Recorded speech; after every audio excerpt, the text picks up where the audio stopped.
क्या आपने कभी कोई ऐसी नदी देखी है जो अपना रंग गिरगिट की तरह बदलती है? मौसम के बदलते ही ये नदी भी अपना रंग बदल लेती है। मगर ऐसा होता क्यों है?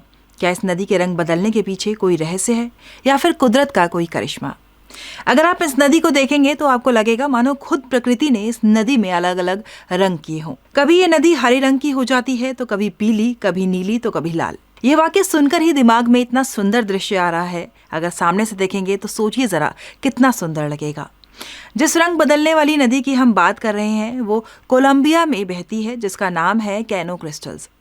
इस रंग बदलती नदी की लंबाई करीबन 100 किलोमीटर है और इसकी चौड़ाई करीबन 20 मीटर है। इस नदी के रंग बदलने के कारण इसे लिक्विड रेनबो भी कहा जाता है और साथ ही कई पर्यटक कुदरत के इस खूबसूरत नज़ारे को देखने के लिए दूर दूर से यहाँ आते हैं। अब आपको बताते हैं कि आखिरकार क्यों इस नदी का रंग मौसम बदलने के साथ ही बदल जाता है। दरअसल इस नदी में एक विशेष प्रकार का पौधा पाया जाता है जिसका नाम है मैकारेनिया क्लेविगेरा। कहा जाता है कि इसी पौधे के कारण नदी अलग अलग मौसम में अपना रंग बदलती रहती है। ज्यादातर वक्त इस नदी का रंग गुलाबी या फिर लाल रहता है। कभी इसका रंग हल्का गुलाबी होता है तो कभी गहरा। वहीं कभी नदी का रंग नीला हो जाता है, कभी हरा, कभी पीला तो कभी नारंगी।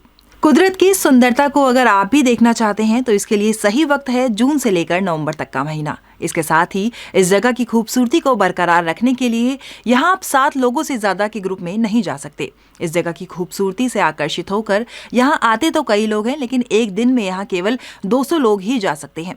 इस खूबसूरत नदी से करीबन 30 किलोमीटर की दूरी पर कोलंबिया का मिलिट्री कैंप भी है और आपको बता दें कि वर्ष 2000 में यहाँ कई ऐसे लोगों के समूह रहा करते थे जो हिंसक गतिविधियों को बढ़ावा देते थे।